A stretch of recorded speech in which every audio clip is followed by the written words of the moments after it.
present For the Record with Neil Heinen. A conversation with Madison School Superintendent Jen Cheatham is next on For the Record. Thanks for joining us. I'm Neil Heinen. Much of the news lately about Madison schools has involved stories of student behavior, teacher and staff response, and school safety. And we're going to get to that this morning. But that is not all that is going on in our city's schools. So we want to talk about them together. Student achievement, community schools, new initiatives for learning as contextual elements for understanding also school safety issues. And I welcome to For the Record, Superintendent Jen Cheatham. Superintendent, thanks for joining me. Hi, Neil. Good to see you. Obviously, there's been a lot going on, but I would like to just start with the idea that you've got some new bosses, which has got to be a rather interesting experience midstream. Whole new school board. Yeah. Tell me what that feels like to you. What does that mean for the district, Jen?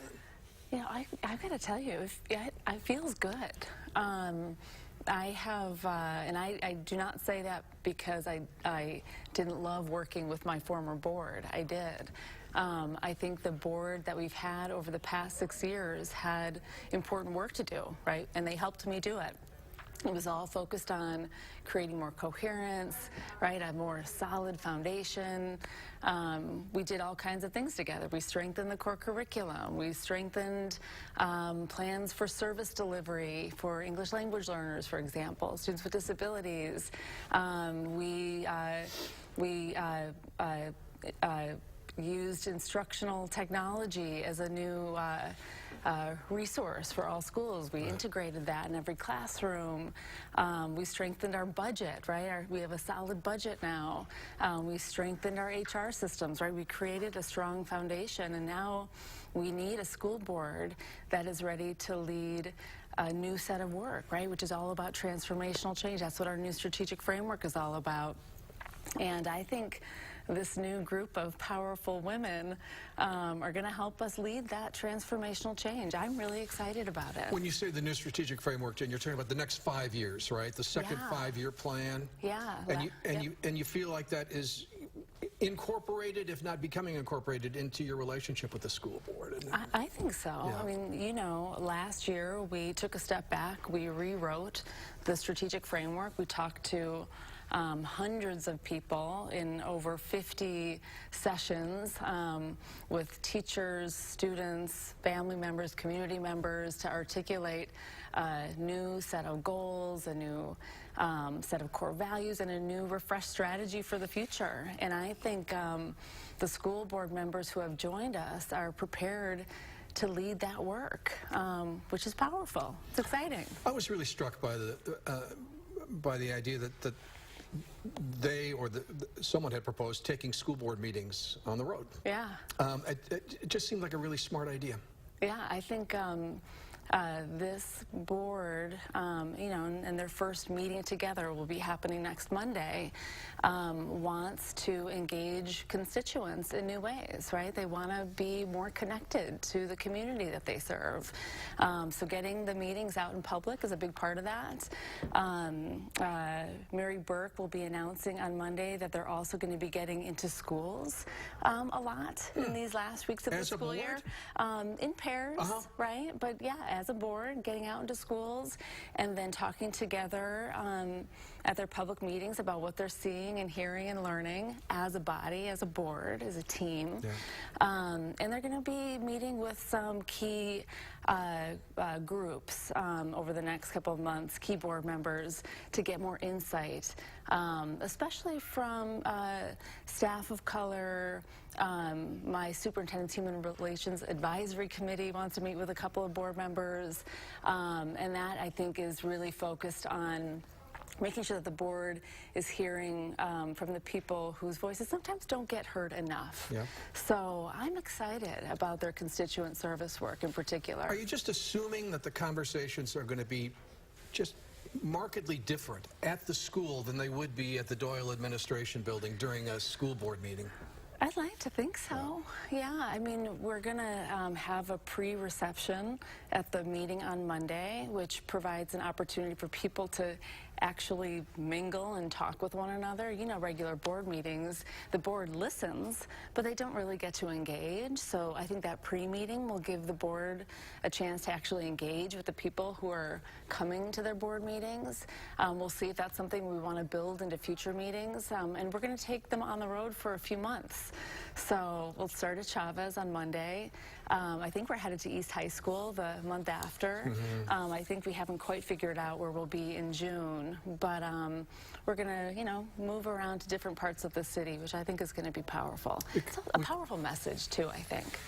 We could spend a whole half hour on this, Jen, but just in terms of this year's work on the strategic framework, do you have any anticipation yet of the results of some of the goals that you set for this year? Oh, well, no, I don't think necessarily yet. I mean, we're still learning about what it looks like to implement the new framework. You know, the framework has a new set of core values that are all about voice and racial equity, social justice, which is powerful. And we're learning how best to make decisions with those core values in mind. We're going to be working with a new school board to refresh our equity tool, which is essentially a set of questions that we always want to ask ourselves when we're making major decisions together. So I think that's powerful and has real potential for the future. We have a new set of goals, as you mentioned, and one of those goals is for African American students to excel in school. So we are working on not only implementing the strategies that are in the framework, which we should talk more about, but we're also working on articulating some new strategies with a Black Excellence Coalition that Nichelle Nichols is leading, that is helping us think about what else we can do to make sure that African American students are excelling in school, meaning not just academically, but do they have opportunities to develop a healthy identity, right, and a sense of belonging. Are you beginning to see some better understanding of what Black excellence means? I think so. I mean, it's so interesting. So we, through the development of the new framework last year, realized that we needed to make this a central commitment in the framework, lifting up the Black excellence that already exists in our students and our staff and our families. And where we started at the beginning of the year is with a discussion with our staff about what does Black excellence mean, right? What does that mean to us? I mean, we shared some essential thoughts about what we think it means, but we also opened up the conversation. What do you all think it means, right? And that was important. I think that conversation has been a powerful one, right, across our schools this year, and an important one. I think that has kind of out of the gate, one of the major things we've all been trying to do is to lift up narratives about Black students in our district that are real and true. We've been, I don't know if you've seen them, Neil, but story after story, we've been highlighting individual students, individual staff members to demonstrate that Black excellence. I'm on Facebook just enough because I've seen a lot of them. It's not just a concept. I mean, it's real, right? We have students who are demonstrating excellence every day, and we need to lift that up and shine a light on it. I think that's important in our community where the narrative is often so negative and not giving a true narrative about Black students in Madison. All right, we're going to continue that conversation. We're going to talk a little about school safety when we come back with Superintendent Jen Cheatham right after this.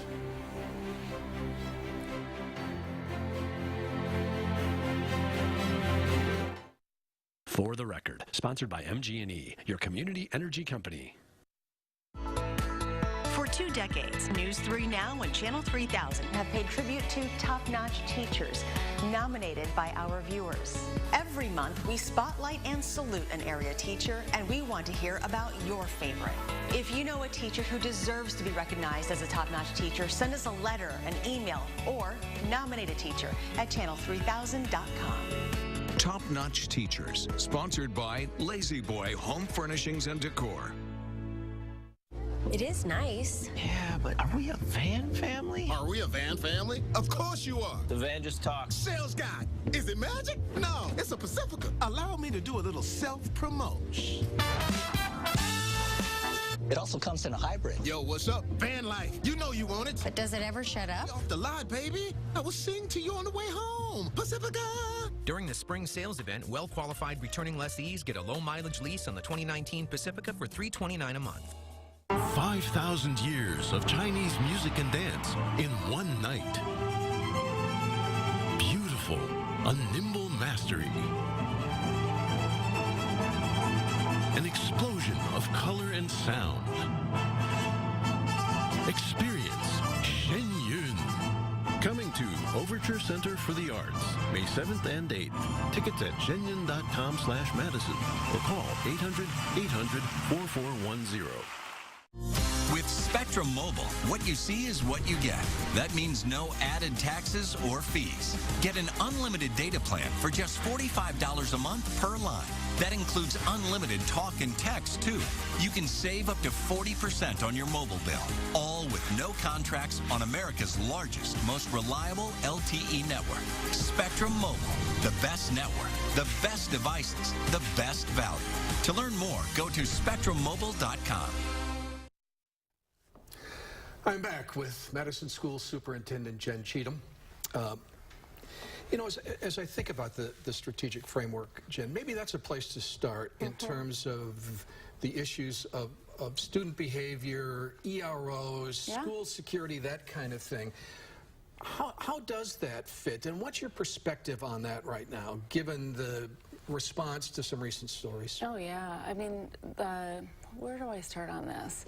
The strategic framework articulates a set of strategies that are aimed to help us address our goals. And the goals are about student achievement, first and foremost, about climate and culture and safety, and of course about African American students excelling in school. Those are the three major goals. I think that when it comes to goal number 2, our work around culture and climate, I mean, it's been a major focus. Every year, and this year is no exception, we always articulate a set of major projects that we are prioritizing as a school district. A couple of things come to mind for this year. One is a major project around safety. We have a major project that includes several strands: training for staff around safety, facilities upgrades related to safety, you know, things like the exchange of locks, which you probably heard about last year, door alarm, so we won't know when a door is ajar or not in a school, safety cameras, so there's a whole portfolio of physical safety upgrades in addition to the training on those safety protocols. And we did some policy work on safety this year, so it's a major priority for us. And in addition to that, one of the major priorities was the rewrite of the behavior education plan. Right? 5 years ago, we introduced a new behavior plan, as you well know. We dedicated ourselves to taking a more progressive approach to behavior and a restorative one. We've learned a lot over those years, and we have taken all those lessons learned and rewritten that plan for a launch for next school year. The board just approved it, I think, in February. And now we're just working on implementation plans for next year. But that behavior plan focuses on some foundational practices, restorative justice, and not just using restorative justice for when things go wrong, but using restorative justice as an approach to community building, which is preventative in nature. Another foundational practice is about social emotional learning, right, which are opportunities for students to learn about, you know, how to problem solve with one another. You know, it's really focused on interpersonal skills, conflict resolution. It focuses on positive behavior intervention and support. So what happens when, despite all of our proactive best efforts, a student still struggles with behavior? How do we respond appropriately and provide intervention? So it's really, I'm excited about it. I think it's really important work, and it's focused on making sure that schools are not only safe places, but places where students thrive, right? Where they can be themselves, where they, no matter how they identify as a human being, that they feel that they belong in school, right? It's about building stronger relationships with one another. So all of that is, it contributes to your thinking about something like the story at East High School, the assault at East High School. Yeah. And now the very recent, and I understand you don't know a lot about this situation at La Follette High School day before yesterday, but I mean, could you just explain the process that you go through, that you're thinking about how the district responds to these things? Absolutely. I mean, we always are trying to figure out how we can strengthen our proactive and preventative systems, no doubt. We always have to strengthen the way we respond when incidents do occur. And so we're always thinking about both of those things. When an incident does occur, we want to and do everything we can to respond quickly, in a supportive way, always keeping the person who's been harmed at the center, right, of our decision making. And we always do an after-action review, right? We want to unpack everything that happened that could have made that incident possible, right? What does that mean for us? What does that mean for our preventative work in the future? What does that mean for how we respond better in the future? We take every single incident incredibly seriously. I need people to know that. When we say that safety is the top priority in our schools, in any school district, we mean it. That doesn't mean we're going to be able to prevent every possible incident from happening. Or, Jen, respond as quickly as some people would like you to respond? Well, I mean, I think we respond very quickly. I've got to tell you, and in the world of social media, in the world of, I mean, things do happen so quickly, information gets out so quickly. We can't always stay in front of it. We're often learning about things as things are becoming public, right? It's a challenge, right, for many school districts. But we're definitely working on increasing our speed in our communication. You know, at the beginning of this year, we had some challenges at La Follette High School with a couple of gun-related incidents, right, within the community and affecting our school. And we got a lot of criticism, quite honestly, from the La Follette community, saying you weren't getting us information fast enough. I don't want to hear about this from my child or from the news. I want to hear it from you. And that led to us really increasing our speed. Doesn't mean we always get it out there before someone else does. Right. But we have been trying to communicate better than ever. And I think in large part, that's why the larger community is hearing more about some of the incidences here, because we're, you know, immediately writing a letter to all of the parents at a school to let them know what happened. And then it gets picked up by media as a result. But I want to be communicative with our families. We have to be a team. We're going to continue our conversation with Madison School Superintendent Jen Cheatham right after this.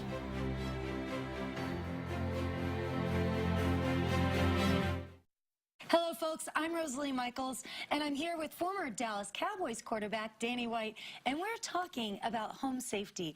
Thanks so much for coming in, Danny. Thanks for inviting me. I heard that you've been working to come up with an offer to help people protect their homes. Is that right? That's right. Our mission is to ensure that everyone receives the protection that they need. So we're offering a brand new home security system $850 value, free of charge. And it's kind of hard to beat free. So tell us about monitoring. Well, you get 24/7 monitoring for burglar, fire, and medical emergencies from ADT, the #1 home security company in America. And monitoring is about $1 a day. There's no better investment you can make for the things that matter most. The first 20 callers to order will receive a $100 Visa gift card plus 2 wireless keychain remotes free of charge. So call now and we'll help you protect your home. To get this special offer, call 855-549-1430. That's 855-549-1430. Do you want a truck that does one thing or a truck that does them all? A truck that's skilled enough to be all-seeing, smart enough to be all-knowing, strong enough to be all-powerful. The all-new Ram 1500, Motor Trend's 2019 Truck of the Year. Come in now during the Ram Spring Sales Event. Or well-qualified returning lessees get a low-mileage lease on the 2019 Ram 1500 for $279 a month. Whether your health goal is mobility, independence, or just peace of mind, the iCare Medicare plan can help you get there. If you're a Wisconsin resident on Medicare and Medicaid, call today to enroll in an iCare plan that's right for you. Monday morning, we look ahead to a one-of-a-kind adaptive sports competition coming to the area, and the Madison School Board will hold their first meeting since multiple allegations of sexual assault in schools. That's starting at 4:30 on News 3 Now this morning.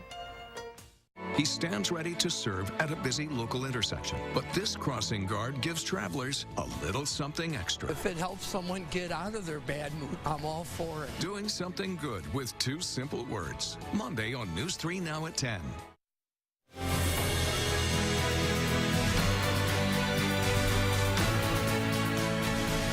My guest is Madison School Superintendent Jen Cheatham.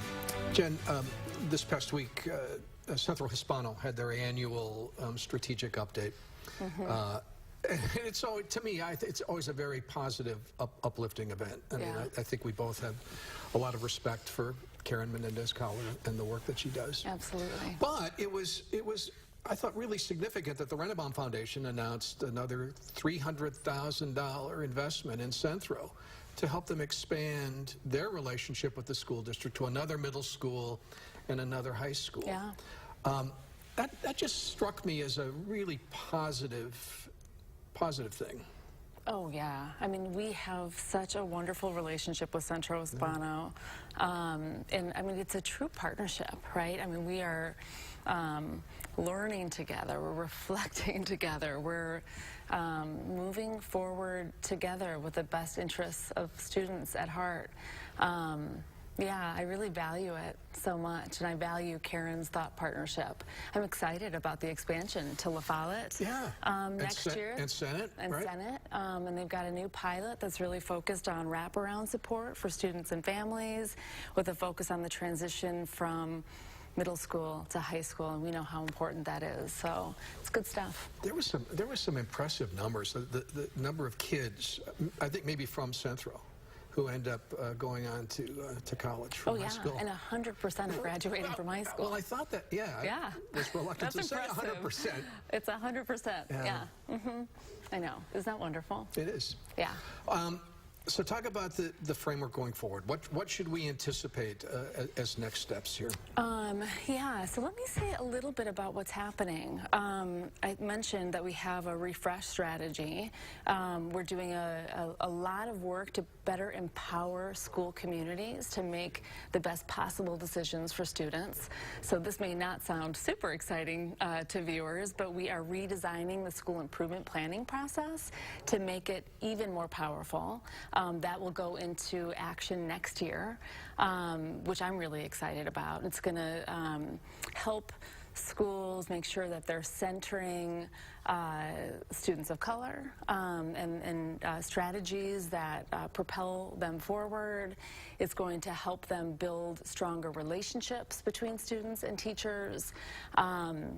which is important, and maybe most important, it's going to focus on rigor. So how do we make sure that every child is gaining access to deep and rich learning experiences? So the SIP redesign is big.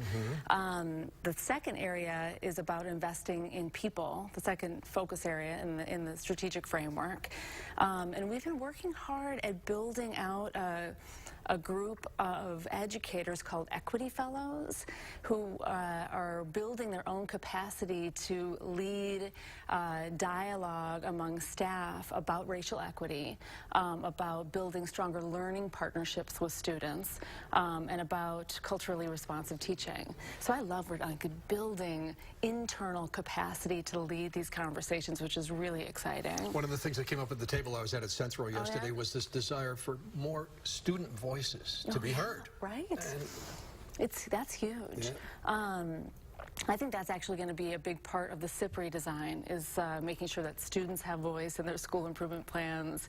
Staff, of course, have voice, but families have voice as well. And I have a student advisory group that is really interested in becoming Equity Fellows themselves. They love that staff members are being tapped to take on this role, but they're wondering if high school students could be trained to become future Equity Fellows as well, which I'm really intrigued by and excited about. It just seems like so much of the narrative around schools is driven by either people who don't have kids in schools or from adults, and we're not hearing from the kids. Yeah, absolutely. What's going on there? Absolutely. The third big focus area for the framework are the priorities of central office, and one of the major priorities there is about expanding post-secondary options. So you know about the STEM Academy at Madison College. Oh my gosh, it is incredible. I mean, students are thriving in that program. We have another cohort beginning at the South Campus in the fall. Yeah, we've got an innovation team working with American Family Insurance at the Spark Building that is building our capacity to innovate. There's a lot happening. We got to get out of here. I know. Jen, There's thanks so very much much. to talk about. Thanks, Neil. We're going to come back and wrap up For the Record right after this. Okay.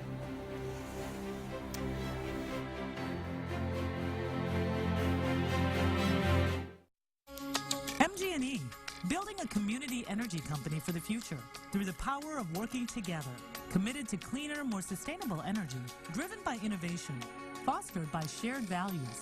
Energy2030together.com.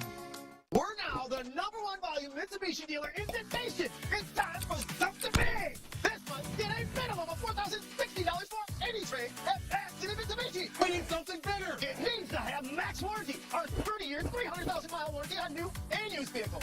And don't forget about credit amnesty. If you bring home $350 a week, you could get 30 grand in credit. Hey, everybody, it's Matt. He's born to represent Max Savings, Max Warranty, and Max Grant Amount. That's Accident Mitsubishi. Every internet and TV provider promises you their best, but the other guys have that. And this little mark hides some big restrictions, like the fact you have to sign a contract. And they have early termination fees. And that you'll have to pay extra for an internet modem and security software. With Spectrum, you get our best every day, with no contracts, no early termination fees, and dozens of extras free, like a free modem and security suite with Spectrum Internet, delivering more speed more consistently for the best surfing, streaming, and gaming. Get Spectrum Internet for $44.99 a month. Call 855-646-4499. Then enjoy the best in entertainment with Spectrum TV, with more HD and more free on demand. Get Spectrum TV from $44.99 a month. Upgrade to the best. Get Spectrum Internet and TV from $44.99 a month each. Call 855-646-4499. MGE, building a community energy company for the future through the power of working together, committed to cleaner, more sustainable energy, driven by innovation, fostered by shared values. Energy2030together.com. My thanks to Superintendent Jen Cheatham and to you for joining us. We'll see you next week on For the Record.